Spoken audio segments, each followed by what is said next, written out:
Sedimentary basins can experience complex tectonic histories of repeated faulting and fault reactivation. So in this short, rather technical film, I want to go through how we can understand those histories. And it's tempting to dive straight into the seismic and work with great precision. But I'm a great fan of not doing that, not straight away, but being informed in our investigations by a first-pass semi-quantitative approach. And I really like working on paper because it allows us to edit and refine our ideas really quickly and confront their consequences. So I'm going to work on this exercise and just go through an example of how we can reconstruct faulting histories by using a partial restoration that we'll construct and comparing that with the final state geometry that we've been given. In order to do that and to construct the restoration, I'm going to use some simple map strips. So if you're going to work along, it's worth printing the exercise off and getting hold of some map strips and using some pencils and colours to bring out the structure as we go. Okay, well, let's get going. This is the example we'll work on. A so-called geoseismic section based on a seismic profile, but it's unscaled. It's probably around 30 kilometres across by about 8 kilometres high, so that's vertically exaggerated. And because of this and it's unscaled, we're not going to do a precise set of measurements. We'll simply rehang this stratigraphy below this light blue marker designated X primed. The orange and beige rocks above variously onlap folds, and we're going to restore these folds to examine the basin structures below as they existed before folding. Okay, so let's get on with the measurements then. So I'm going to start off over on this side, and we're just going to hang the thicknesses of the stratigraphy below the light blue marker in here. I'm just going to start over here on X, and I'm going to measure the distances. So that's the light blue marker, there's the green, the dark blue and the pale top basement. I'm just going to rehang this on here like this. So we've got our green, blue, grey like this. So let's just ink that in so we see where we are. Okay, and we're going to do the same thing again now by moving further along our light blue marker away from X, and we'll drop another plumb line down here to measure these thicknesses and report that information back onto our restored geometry below. So let's just fold that over so we don't get confused with what we've done so far. And I'm going to put a little, that's the edge of the marker, and we're going to come that far along, which is that far along. Just put a marker in so we know where we're doing our measurements, just there. And now we're going to measure down from there to put in the thicknesses down to the green, the blue top basement, and take that over here and rehang it like this. So those are our positions over in this part of our profile. And I'm just going to join these up very crudely. I'm not too worried about little detail variations in this, just to show how the stratigraphy continues in our restoration. So let's just ink that in. So for our purposes, we're suggesting that the stratigraphy in here shows no significant variation in thickness as we move to the right away from point X. But that certainly does not occur as we go further over here. The thicknesses are very much greater in this part of the section than over here. So I'm going to set up another point.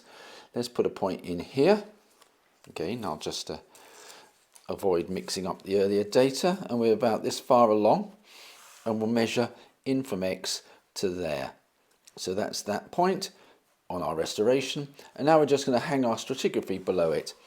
So I'm just going to do that now. Green, blue, top basement. Take that information down in here. Just make sure I did it like that. Yep. Green, blue, top basement. And that shows our thicknesses in this position here. Okay, let's do an intermediate point between these two. Let's put a little X in here, and let's imagine it's sort of halfway in that position on our restoration. And I'm going to just measure down now from here to our green, our blue, and then we hit the fault. So we're going to measure down from here, green, blue, and then we hit our fault. So I'm going to propose that this fault that we picked down in here comes up to about here. Let's just put that fault on. Okay, so it's going to go right across in here, and the green marker comes up and goes up to the fault. So it goes through this point in here, up to our fault, and the thickness changes just a little bit across the fault, and we'll just snap those two markers to our fault like this. What about the blue? Well, the blue comes across, but there's another fault between it and the fault we're just worried about, which I'll put in here. And across this fault, there's a thickness change. Lots of this interval in here, not so much on this side. So we have a situation where this is coming down something like this, and this is going to sit something like that. So a thickness change between green and blue, lots here, not so much there, and a fault that represents the difference between the two. So there's our fault. Come down to the basement, and the basement doesn't have a fault on it. A bit curious, but that's the geometry we've been given, and we can see the basement hangs right across like that. Okay, so let's just ink that in. So we always want to snap our stratigraphy up to the fault so that everything ties together. Let's continue now, and we'll move a bit further along. Well, let's go to this point here, and we'll drop a thickness down in this position. So again, I'll just get my bit of paper, know where we're starting from. We're about here, which puts that reference point about there. And again, now let's just measure down, pop this on. There's the distance to the green, the blue, the top grey, like this, green, blue, top grey, something like that. And now we're going to trace these out. The green is continuous, unfaulted, so that can go all the way across, and what's more, the thickness down from the light blue is more or less the same all the way across here. So you can draw that on. Oops. More or less the same thickness all the way across. If we look what happens across the interval between the green and the blue here, though, we can see as we come across here, there's an extra thickness represented by the core of this fold structure. So we've got more rocks on this side of the fault than that. So as we come across here, let's just pop the fault on. We've got more rocks on the left-hand side than on the right. So we're identifying that fault, and similarly here, there's less thickness on this side between the dark blue and the grey compared to dark blue and grey on this side of the fault. So we put this fault on, and we can draw the geometry in something like that maybe, which shows less interval thickness on this side than that. Okay, again, let's just ink that in. And again, let's continue. So I'll just put another plumb line point in here. How far along are we? We're about there, we're about here, something like that. And we're going to measure down, green, blue, basement, green, oops, blue, basement. We've crossed a little fault in here. The blue continues across it, but there's an offset in the interval between the blue and the basement. So the blue's going to continue across. There's a offset across here that's something like that, and the green continues across as well. And so that's that one. Now let's go to here, and we can see in this position, which will be just a sort of a centimetre further along, we go through a little bit of green, and then we go to the top basement there across this fault, and there's no blue. Little thickness, big thickness, little thickness, big thickness, an interval between green and basement, and then there. So we can pop that in, and as we come across, we can hang the green across to here and put this little fault on like that. So that captures this little horsed block, if you will, in here. Again, let's just ink that in. All of which gets us to this fault, which is going to come down through here. I'll just draw that on, something like that. And as we come across here, actually the light blue horizon's faulted, but when we put it in the restoration, it's not faulted because it restores the light blue to horizontal. So now we can just put the thicknesses in. Well, I'll just put a marker point in here, which will be about here with respect to the fault, and we'll measure down to the top basement again, capturing our stratigraphy. Light blue, green, oh, we've got the dark blue back again, and now we've got the grey. So let's just go back to our point over here, our green, blue, grey. And we can see that these run up against the fault, so these are going to come across like this, more or less constant thickness actually, aren't they? Something like that, up to the fault. And again, let's just colour it in. So we're getting the idea now. Let's just jump on a bit, and I can see that the thickness between the light blue and green is more or less the same until about here, and then it wedges and gradually thickens up to the top of this antiform. So, and that point there is about here. So we're going to draw the green in, more or less constant thickness all the way across here, and then it's going to gradually start thickening as we come to the right. Similarly, the blue is more or less continuous, gradually thickening up as we go to the right. So again, I'll just draw that gradually thickening up as we go to the right, not cut by faults. So that leaves us with the interval between the blue and the top grey, so this area in here. Well, we can see that it's cut by two faults. I'll just pop them on, 1, 2. And as we approach this fault, we can see that the interval thickness in here gradually increases and then drops off as we go to the right. So it gradually increases and then drops off as we go to the right. Thin, thick, thin, thick. And as we see in here, that's also thick, thin on this side. So we've got a couple of little relationships like that in here, which show this interval. Thick on this side of the fault, thin on this, thick on this side, thin on this. Honouring the relationships we see. And then continuing this way, we can see this continues to be thin all the way across, thin and then thicken up in this direction. Something like that. And then we hit the next fault. So let's colour that lot in. All of it gets us up to this fault zone, which is one fault at depth coming up into a set of splays, 1, 2, 3 segments up in here. Well, I'm going to jump out of this and come in from this side now and work out what's going on here, starting at X prime. So we're going to hang our stratigraphy down from here and report it over here. Let's just do that. Just make those measurements again. Put a little tick on this side. There's X, there's green, there's blue, there's grey, like that. Let's put that on there. There's green, blue, grey. Over on this side, and we can see that we've got in here the green blue distance is more or less conserved for, I don't know, a centimetre or so at the scale of this diagram. Similarly, these guys, and they more or less retain thickness as we go from right to left. A little bit of increase down in here. So for about a centimetre, just to get us going. Something like this, as this one increases a little bit.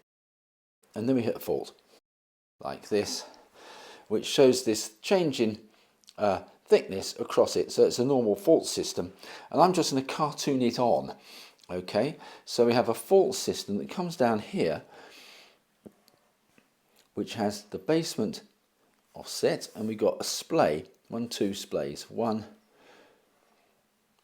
2 splays like this, against which the basement is going to step up like that. Similarly, the blue is going to come down like that, but the green goes right across. So that is a very simple sketch of the geometry of this system over here. So there's our restored geometry. Let's just analyse these faults that we've recovered and look at the sense of movement. So we can start over here, and this one's got thin in the foot wall, thick in the hanging wall, down thrown this way, everything's down thrown that way. So we've got a normal fault system down to the left and a couple of smaller ones on this side, which look like they stopped moving by the time the blue horizon was deposited. This moved a bit later. Over here we've got a fault that's dipping back down this way, but it's a normal fault again, hanging wall down with respect to foot wall. This side another one, this side another one, this side another one. So these are all normal faults. Some dip to the left, some dip to the right. So an array of normal faults. Now, to understand the history of these faults, we need to compare this restoration with the geometry up here at the present day. And we're going to do that by looking at how the faults offset the green marker. And as we come along here, we can see that this fault here offsets the green marker, so the hanging wall, the top side of the fault, is moved up relative to the lower side. So this has moved up. And we can see as a consequence of that, if I just lay this marker across like this, you can perhaps appreciate that the blue, the X line, is moved up on this side of the fault as well to make a hill on this side relative to this.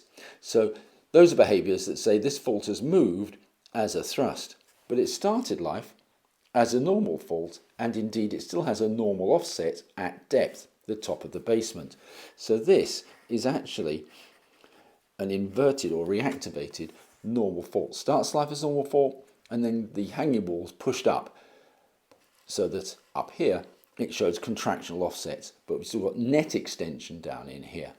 And that behaviour from net contraction to net extension switches over, where our blue marker in here has no net offset. It's something called a null point,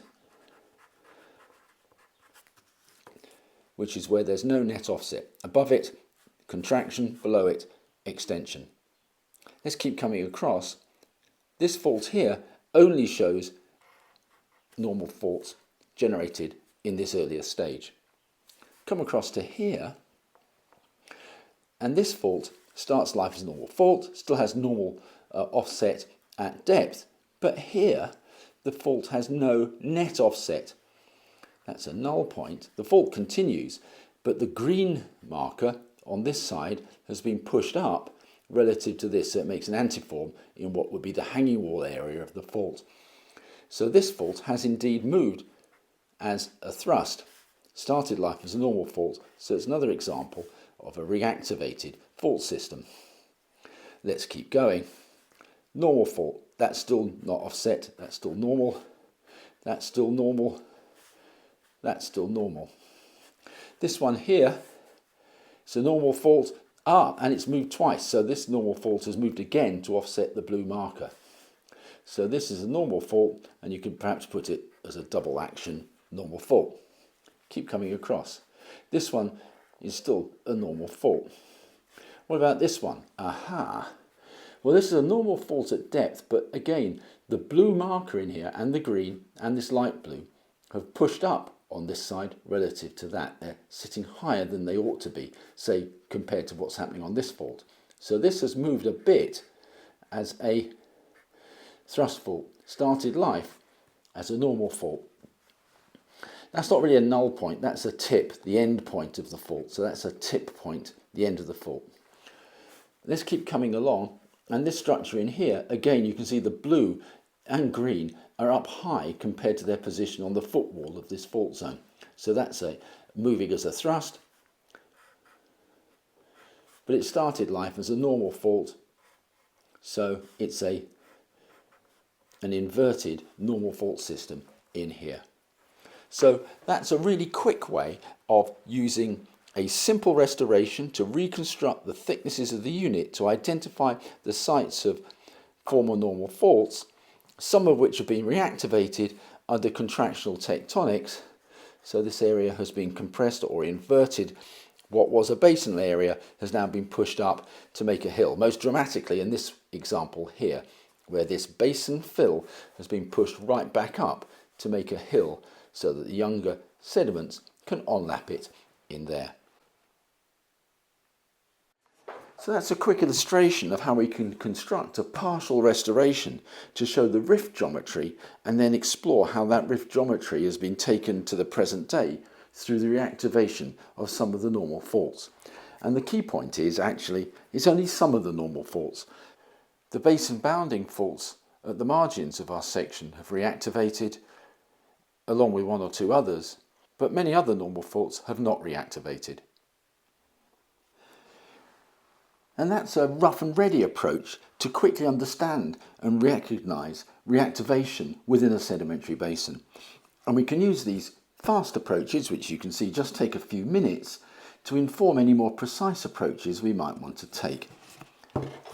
So I hope you've enjoyed this quick look at using fast restoration techniques to understand something about inversion tectonics in sedimentary basins.